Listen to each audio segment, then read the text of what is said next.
Welcome to Season 5 of the Innovation Junkies podcast.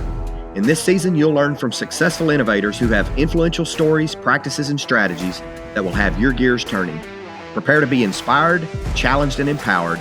This is the Innovation Junkies podcast. Hey guys, welcome to another episode of the Innovation Junkies podcast. I'm Jeff Standridge. Hey, it's Jeff Amrine here. How you doing, Jeff? Hey, I'm great, man. I'm great. So most recently we talked about the how to finish the year strong, things that you need to be looking at. You know, we've had a lot of big news over the course of the last month or so.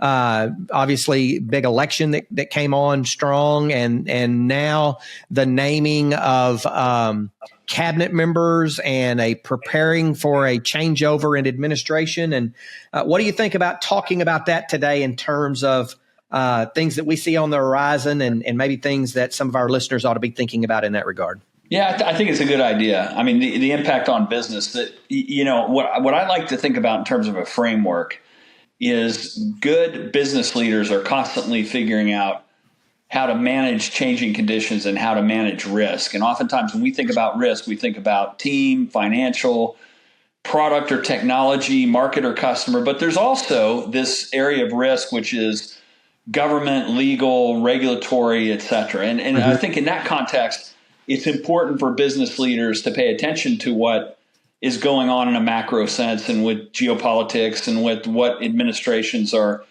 inbound. And so my take so far on this one is the markets have responded well to the news, in that there's an anticipation that the regulatory environment might be more favorable to businesses of all sizes. I think with this creation of and kind of a not completely serious name, but the Department of Government Efficiency, DOGE, which interestingly enough has the same name as the sort of the cryptocurrency that was also something Elon Musk was a fan of. But I think their idea that we've got $35 trillion in terms of national debt and that we run a large deficit, if that group is specifically going to look at ways that they can impose externally some fiscal restraint by cutting unnecessary programs, consolidating departments, you would hear from the Fed who's supposed to be independent, that fiscal spending has been unsustainable at the current level. And I think the interest payments are now higher on an annual basis than what we pay for national defense. Yeah. So if there can be a consensus around that, and I think there would be, for the most part, some fairly significant bipartisan support for it, that could be a good thing from the business environment, because ultimately better fiscal restraint should help keep inflation lower. It should help keep interest rates, the cost of money, lower, because you're not competing with government dollars that are out there. So I would say overall, it seems like from a business standpoint and an innovation standpoint as well, it's going to be favorable. Now, that said, there may be reductions to some of the things that were in green energy spending. There may be reductions to some of the subsidies that are used for early stage businesses, things like National Science Foundation or NIH or others, but we don't know that yet. It will just, there's still a little bit of uncertainty, but I'd say overall, I think the business climate should be favorable, more favorable at all levels based on what we're seeing so far.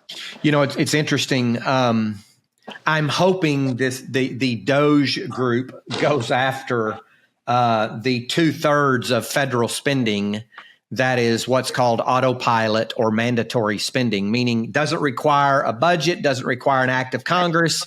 There's really no checks and balances on it from one year to the next, and that's nobody ever approves it. And that's Medicare, Medicaid, Social Security, interest on the national debt.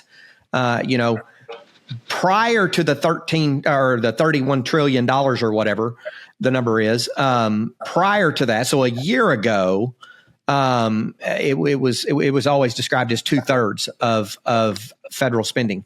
Right. So it's probably approaching 3/4, I would suspect by now. Yep. So think about that for a moment. You know, if we could get a handle on that.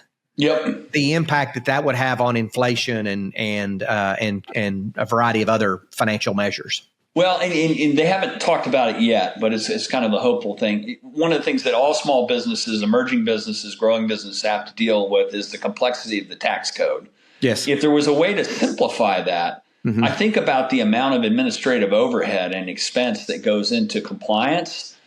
And a lot of that is related to the tax code. If we could simplify that in a way, no, I don't think anybody's saying there should be a zero tax rate. We know we got to pay for the shared services we have. But if there was a way to simplify that to where we didn't have to expend so much money on compliance and on those sort of accounting and finance related services, I think that's another thing that could be very positive. That's an area that I would still hold as a question mark. I'm hoping they get there. I think they've got some other big things that they're going to try to do in advance of that. Yeah.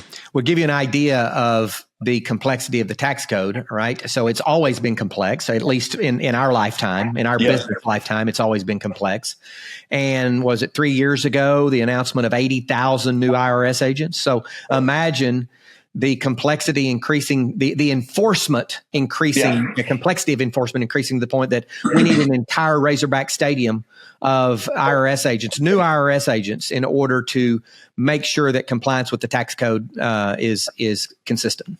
And I think what you'll get from the outside view there, I don't want to give Elon Musk and Vivek Ramaswamy too much credit, but they are technologists. I think they would look at that and say, if there really is an opportunity to harvest more money from people that are supposed to pay that aren't, then we ought to be able to use AI/ML related tools and not double the number of bodies that are currently. I mean, right now there's 80,000+ that are in the IRS. They're doubling the size of that agency was the plan. Right. It just doesn't make sense. I mean, it's antithetical to what they could do with technology. So I would say I'm hopeful that there might be some more rational approaches taken there. Certainly, there seems to be an inclination to do so. And, if we look at the import tariffs, so thinking about if you and your business, if you currently do manufacturing in China or you do manufacturing offshore, particularly in questionable geographies relative to national security and economic security and what have you, or you have components supplied from those geographies, there have already been a number of companies beginning to look at how they start bringing that stuff back on shore, how they start bringing that stuff back into the United States for obvious reasons. Yeah, and I actually think the threat of the tariffs is more of a bargaining chip to provide a disincentive for businesses from working in areas that are adversarial, antithetical to representative democracy. I think that the winners in all that is the aligned democracies of the world that are kind of on the same page with our point of view. That's right. Are going to be big winners. So you'll see strengthening of ties with places like South Korea and Singapore and the Philippines and in Asia, those sorts of places. And you'll see pretty strong disincentives for going towards places where the rule of law is kind of in the eyes of the beholder. Things can be nationalized. Right. And in general, they're adversarial to our values. Exactly. But, beginning to watch those chess pieces playing out is kind of interesting to see. And both of us have worked internationally, we know kind of where the good geographies are and where they're not in terms of doing some of that kind of work. So the opportunity to move it to more friendly allies and or back to the United States is welcome. Yeah, I would agree. Yeah, I would agree. What else? Well, so I would say these are question marks, but they're things that should be closely paid attention to. I think there was a bipartisan and pretty meritorious view that the CHIPS Act was going to do some things to reshore and strengthen critical minerals, semiconductor production, et cetera, those things that were in the national interest. I'm not sure that those dollars have been manifestly have delivered the ROI yet on what they hope for, but there are some kind of positive signs in that regard. It'll be interesting to see if the incoming administration shares the same view. I think they have a general disdain for government largesse, where they believe private sector, the markets can do these sorts of things. But sometimes it's not the government spending so much as it is providing incentives. Mm-hmm. As an example, I've heard that there will be incentives for manufacturing in the States and disincentives for not manufacturing. Mm-hmm. There will be some tax breaks for manufacturing in the States, and there'll be penalties for not manufacturing. So I think some of those sorts of things can be done short of actually writing checks from the government. I really think that might be what their footing is in the current administration versus the last, but we'll see. Still unknown. Yeah, and in a recent episode, we talked about Corporate Transparency Act reporting and what have you. It'd be interesting to see if that requirement remains with the new administration. We were giving listeners tips on how to file and making sure they file that Corporate Transparency Act beneficial ownership information by the end of the year. But it'll be interesting to see if that's a legacy requirement that'll continue. Absolutely. That would be one of those. Sometimes when these new requirements come down as a small business or an emerging business, you wonder, what problem are they trying to solve?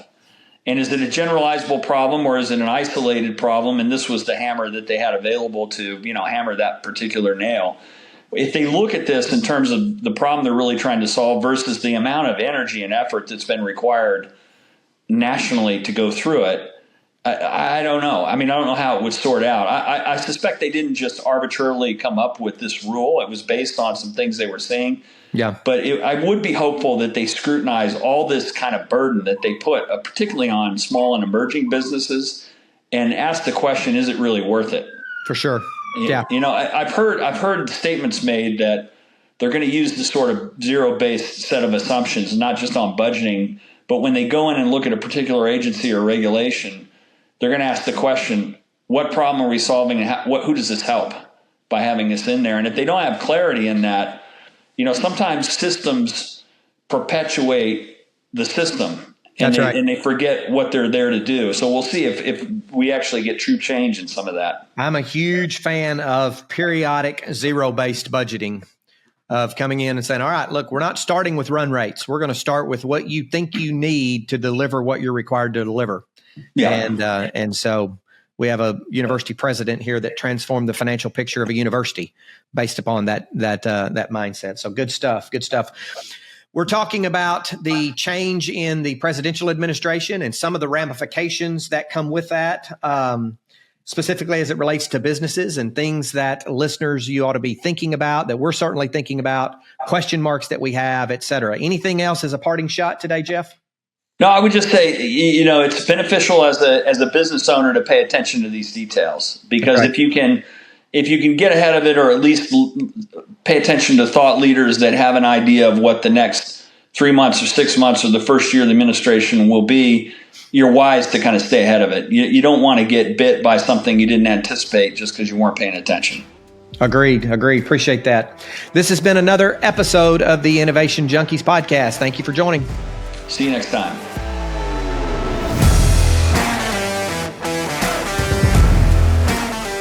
Thanks for tuning in to another episode of the Innovation Junkies podcast.